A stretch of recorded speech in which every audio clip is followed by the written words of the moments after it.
So yesterday we learned about that if f of x is increasing on a, b, the closed interval, right?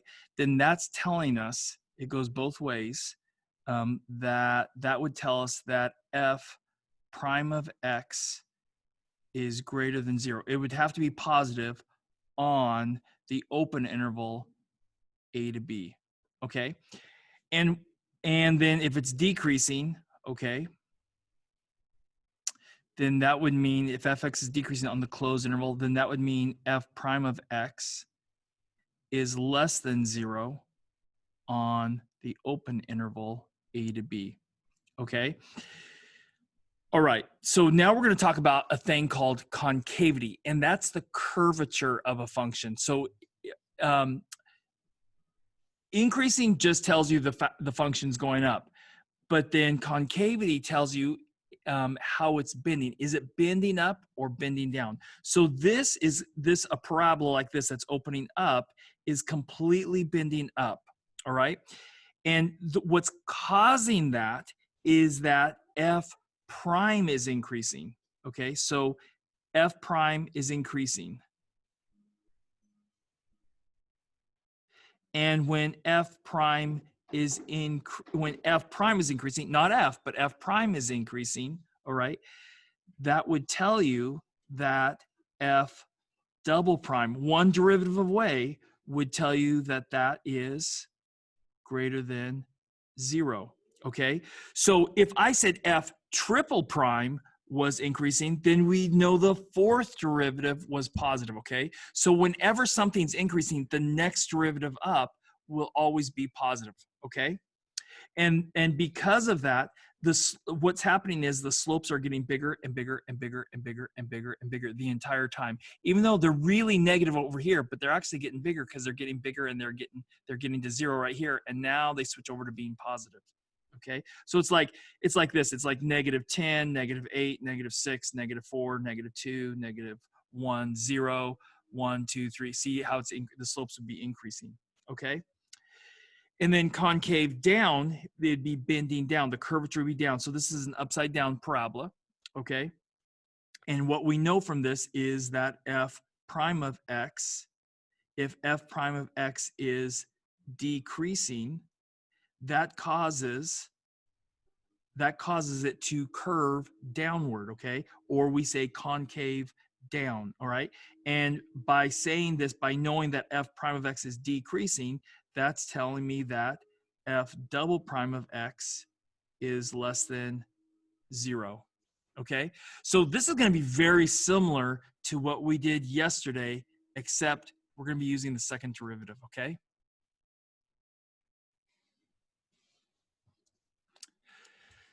So now we're going to do, it's called the test for concavity. And the way we're going to test this, it's just like how we did increasing and decreasing, okay? So f of x is a function whose second derivative exists on a to b, okay? F double prime of x is greater than 0 in a to b, open interval, right? So that's where the second derivative is positive, okay? Then we say f of x is concave up on the closed interval, okay? So we got to remember, so where the second derivative might be 0, okay, or undefined, we may include that where, and we would say that's concave up there, okay, on an interval. So it's not concave up at a point, it's concave up on an interval, okay, and that's why we can include it, all right? And then if the second derivative is negative, okay, then we say f of x is concave down on the closed interval. All right, so it's just like increasing and decreasing with the first derivative, but the second derivative tells you concavity. So then next we're going to talk about, this is similar to relative extrema, like max and min, but it's called a point of inflection. And a point of inflection is a point where the concavity changes. So if you look at this part of the graph right here, we're concave down, and right here it's concave up, right? And you can definitely tell in here that it's concave up. Now, right in here, it's really hard off of a graph to tell exactly where the point of inflection is, okay? But a lot of times it's like somewhere in between, like, if you said it was somewhere in between, my two fingertips right now, okay, then you'd have to say, okay, yes, I understand that, all right? Because there's a lot, it's really hard to determine where that curvature changes, okay? So a point is a point of inflection if it exists at C, and the second derivative changes signs at x equals C. So for relative max and relative min, those were determined by how it changed. Did it change from positive to negative or negative to positive? That was different extrema. For points of inflection, there's not different types of points of inflection, okay? There's only one. So we just have to look and see if it changes signs, okay? And then that we consider that a point of inflection, okay? So this is the concavity test, all right? We're going to find the domain like we did earlier. We're going to find the critical numbers, but we're going to find the critical numbers for f for double prime. So we're going to solve for f double prime is equal to 0, and where f double prime is undefined. We're going to make a sign chart just what we did before, but instead we're going to be describing, or we're going to be using the second derivative, okay, in each open interval, all right? And so here we go. Let's do this first problem, all right?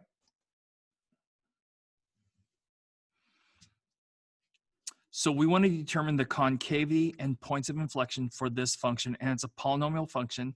So we know that the domain is negative infinity to positive infinity, all right? And so f prime of x, we're gonna have to first get f prime of x before we get f double prime of x. So this would be 4x cubed, and then this would be minus 12x squared. And now we got to take the derivative of that. So f double prime of x would equal 12x squared minus 24x. Okay, so then the next thing we got to do is we got to figure out the critical numbers, okay? So we got to figure out where is f double prime of x equal to 0, and where is f double prime of x undefined. Okay, so where it's 0 would be where 12x squared minus 24x equals 0.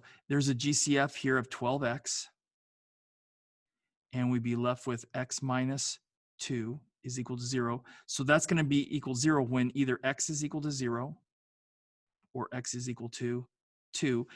F double prime of x, so this is a quadratic, right? It's a parabola, the graph of it. So it's going to always be defined. So this is never going to happen. So f double prime will never be undefined because it's always defined. Okay, so our only critical numbers are at x equals 0 and x equals 2. Okay, so let's just go ahead and do the sign chart. Sorry. I kind of get excited and I want to tell you guys so much. It's like, okay, I can overload you guys very quickly. All right.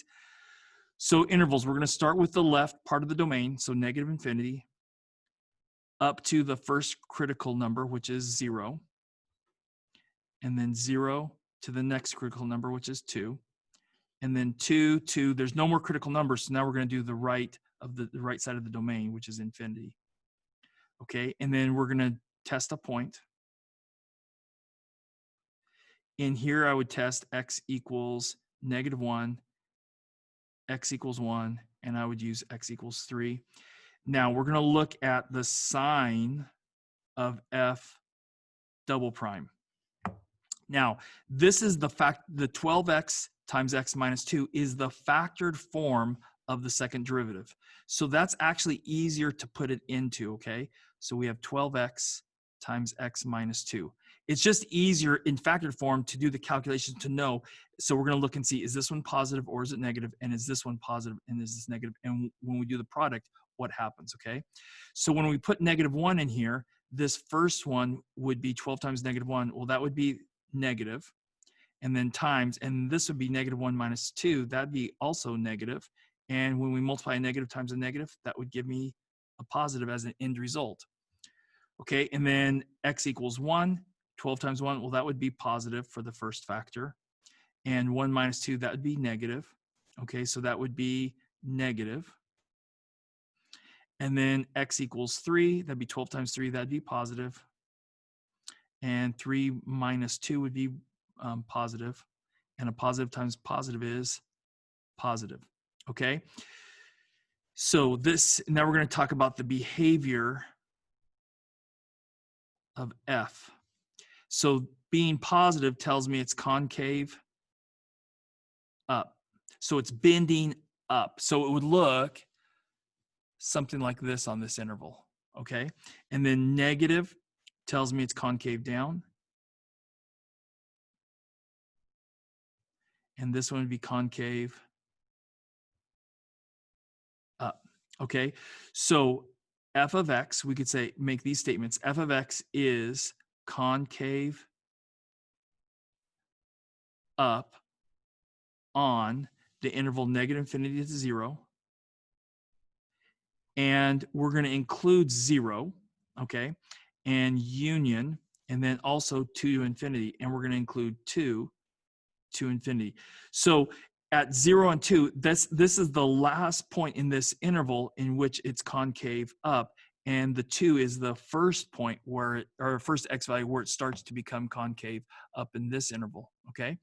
And then we could say f of x is concave down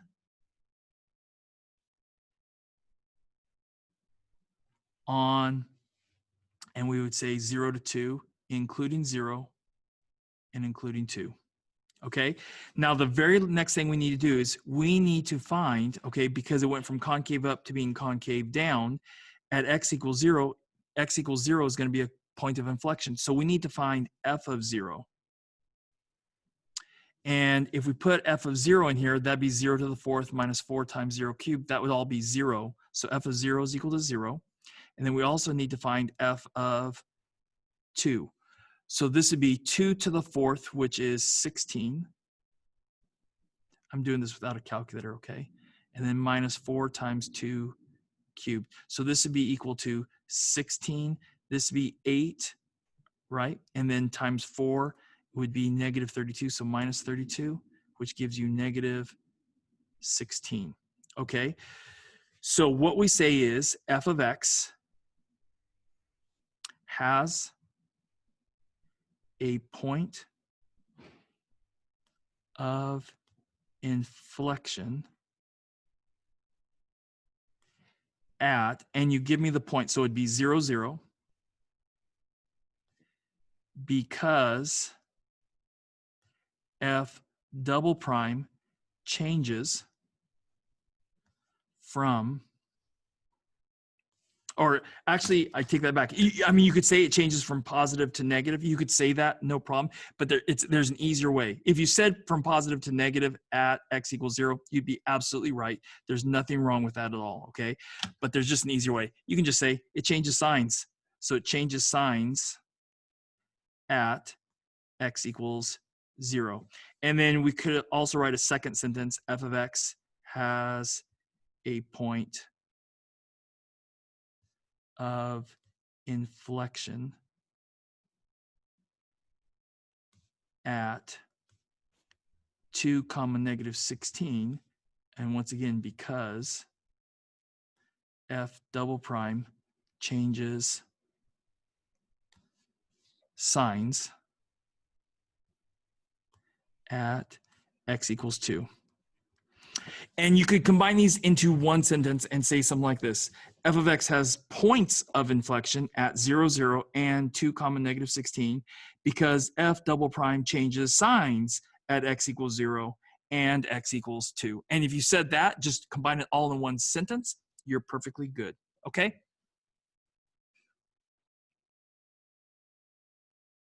So for this next problem, we're going to do the same thing, but it's a different type of function. F of x is equal to e raised to the negative x squared over 2. I'm going to rewrite this because I just think it's going to be easier, and I'm going to get a finer pen. I would rewrite this as e to the negative 1/2 x squared. Negative x squared over 2, negative 1/2 x squared, they're the same thing. It's just, I think it's going to be a little bit easier to take the derivative of this, okay? So there's no restrictions. So this function has a domain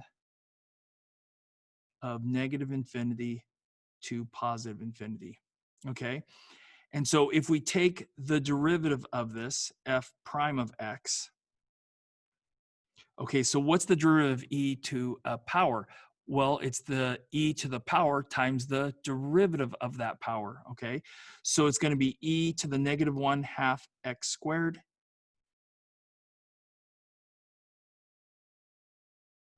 All right, and e to the negative 1/2 x squared, and then multiply that by negative 1/2 times 2x. So that's going to be negative x. So this is equal to negative x times e to the negative 1/2 x squared. Okay. Now to take the second derivative, we have to apply the product rule. Okay. So f double prime of x is equal to the derivative of negative x, which would be negative 1, times the second function, which is e to the negative 1/2 x squared, and then plus, and then we'd have negative x times, and then we got to take the derivative of e to the negative 1/2 x squared again, right? But that would just be this again, right? Okay, so it would be e to the negative 1/2 x squared times, and then it would be the derivative of this, which would be negative x. So then f double prime of x would equal negative e to the negative, I'm going to start writing this as x squared over 2. And this would be positive x squared, so plus x squared e to the negative x squared over 2 power. Okay. Now, these both have in common e to the negative x squared. So I can factor that out. And it's going to make solving easier if we do that. Okay. Because now we'll have a product. So e to the negative x squared over 2 can be factored out. And then we're going to be left with negative 1 plus x squared. Okay. Now, since that's a negative value, we can rewrite this as x squared minus 1 over e, because that's a negative exponent, right? E to the x squared over 2 power. All right. So now we got our second derivative. It's nice because we have a fraction now, right? So I can tell where is this numerator 0, where is the denominator 0. So f double prime of x equals 0. Okay, that would be when x squared minus 1 is equal to 0. And where is the second derivative of x? Undefined. All right, and that's going to be when e to the x squared over 2 is equal to 0. Okay, so this is you should notice this is a difference of squares. So this is x minus 1 times x plus 1 equals 0, which means x is equal to 1 and x is equal to negative 1.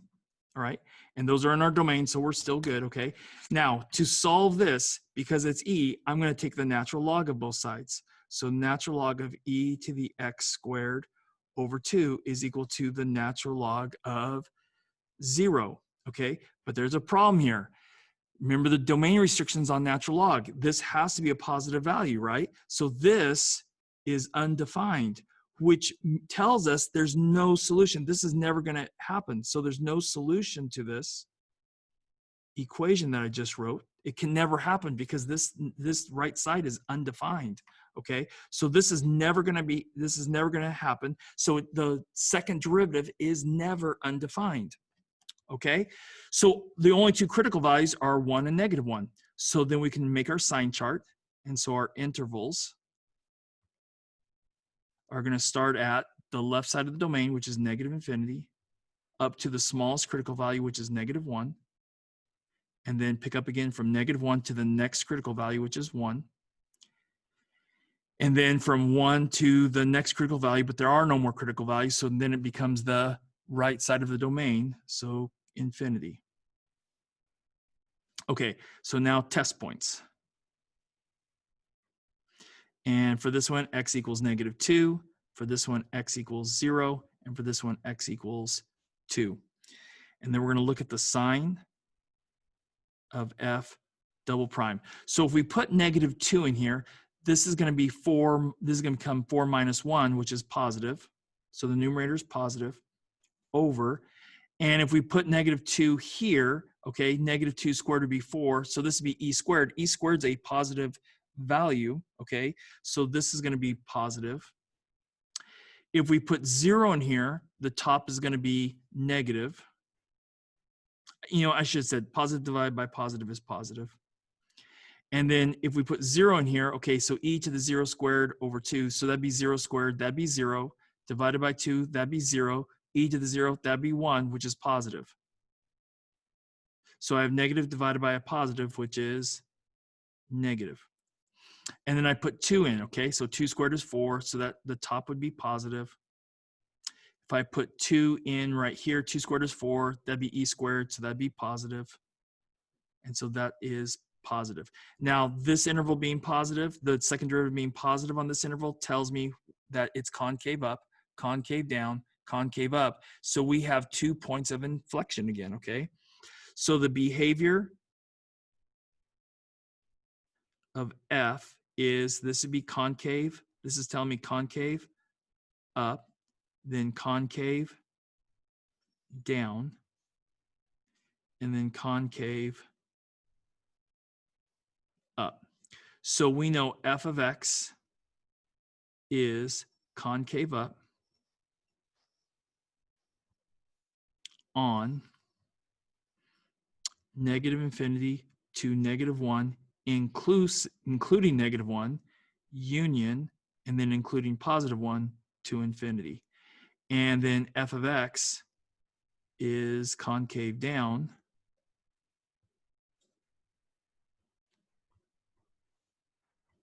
on, and we would say including negative 1 to positive 1. All right. Now, because we have this point at negative 1, we got to find f of negative 1, right? And so f of negative 1 would be, if we square negative 1, that would be positive 1. So this becomes e to the negative 1/2 power, because we already have the negative in here. The squaring is going to take care of the negative on the 1, but we still have that negative, okay? So that is really 1 over e to the positive 1/2, okay? And then we also need to find f of 1. And f of 1 would be e to the negative 1/2 again, right? Which is 1 over e to the positive 1/2. All right, so what we could say now is f of x, and I'm going to do this all as one, okay? F of x has points of inflection at negative 1 comma 1 over e to the 1/2. You could also write that as the square root of e, and positive 1 comma 1 over e to the 1/2 power, because, and the reason that we know that is because f double prime changes signs at x equals negative 1 and x equals 1. And an alternative to this is you just say 2 sentences, okay? And it'd be fine. And you could also say, it like this, okay? F of x has points of inflection at negative 1, comma 1 over e to the 1/2, because f double prime changes from positive to negative at x equals negative 1. Okay, you can, it's okay to specify exactly how it changed. It's just that it changes, okay, is enough. All right, let's do one more of these.